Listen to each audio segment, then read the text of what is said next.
Good morning, YouTube, and welcome to Music Evaluation Session Number 2, Reasons Why We Love Bass.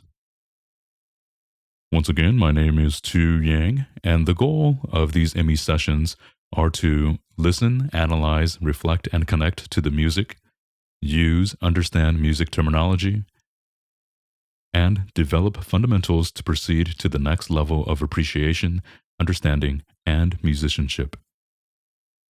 As always, prior knowledge is optional but helpful.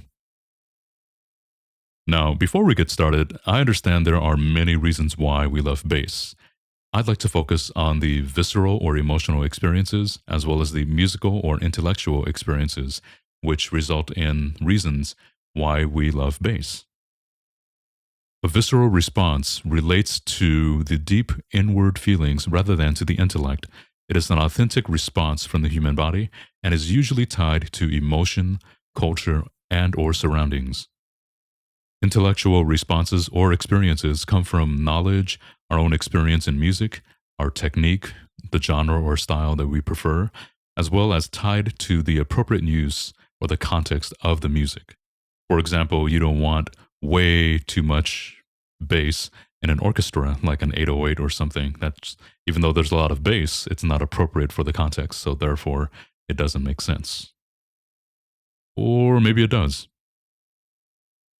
As with most ME sessions, I'll be using the LARC system to evaluate reasons why we love bass.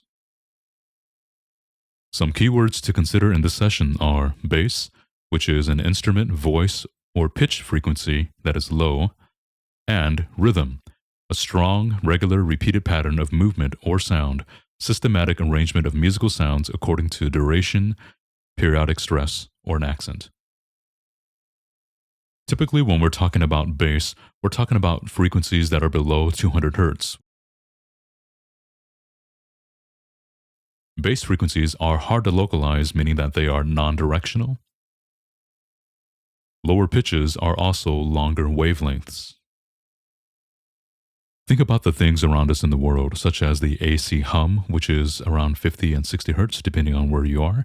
The weather around us, earth, wind, and fire, earthquakes, tornadoes, volcanoes, and then our technology, our vehicles, aircrafts, and construction all have bass frequencies that resonate. Now, in our music, we hear bass as the lowest pitches in music, the resonant frequencies of percussion instruments, and the fundamental or grounding of the harmonies. Let's check out rhythm, harmony, and melody.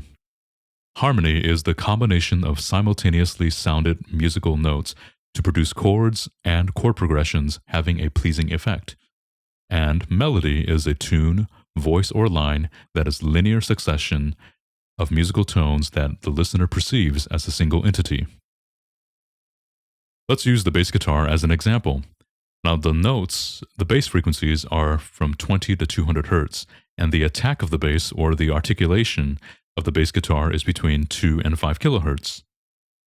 The notes that you play on a bass can change the grounding of the chord structure in terms of harmony. But if it has the melody, it carries the main signature of the piece. A recent study by Canada's McMaster Institute for Music and the Mind researched how the human brain reacts to low and high-pitched tones. An effort to figure out how humans detect rhythm.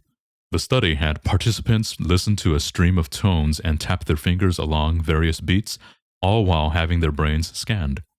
Off-rhythm mistakes were inserted in these beats, and brains were found to respond more strongly to the offbeat, lower tones. This confirms that we notice more rhythmic changes in low-pitched instruments. More brainwaves are activated on the offbeats of music as it relates to low-pitched instruments, and it creates the contour as well as shape in music. It also centers our mind and consequently forces us to react to the music with or without context. So consider this. We as human beings all have two innate fears, the fear of falling and loud noises.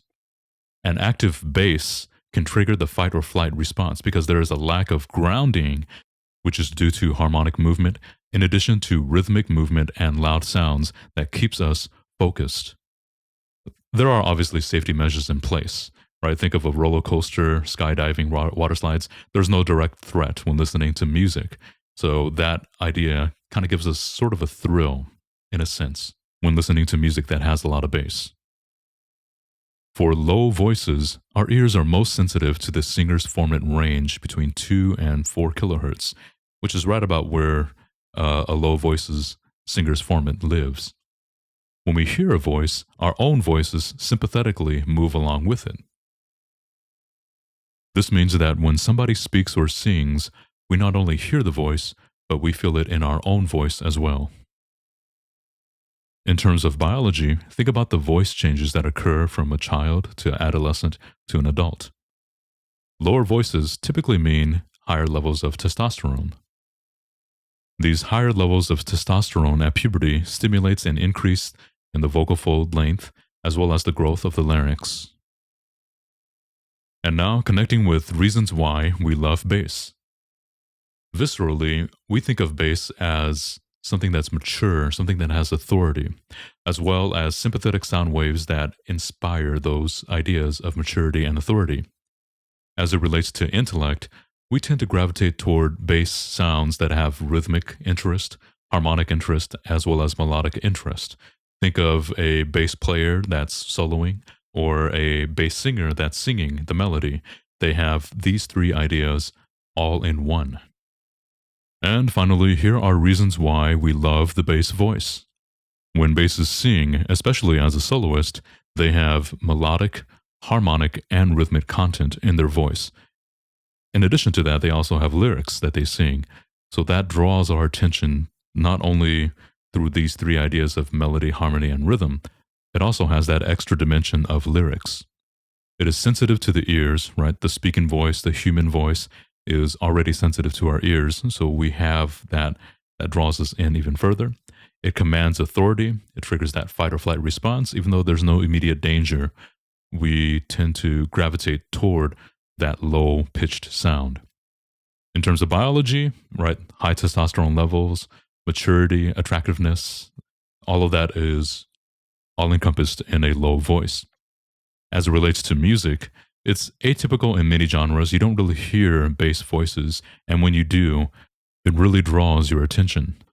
One issue for some people, not for bass lovers of course, is that having the melody in the bass for an extended period of time can be exhausting. Think about having a melody in the bass.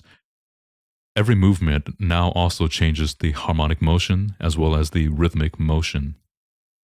Personally, I think this is one reason why basses are loved, but not typical in many genres. Then again, bass is bass. We love it because it's low.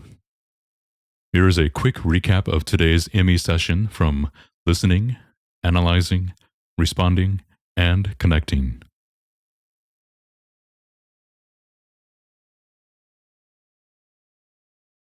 In conclusion, bass, much low, so deep. Doge.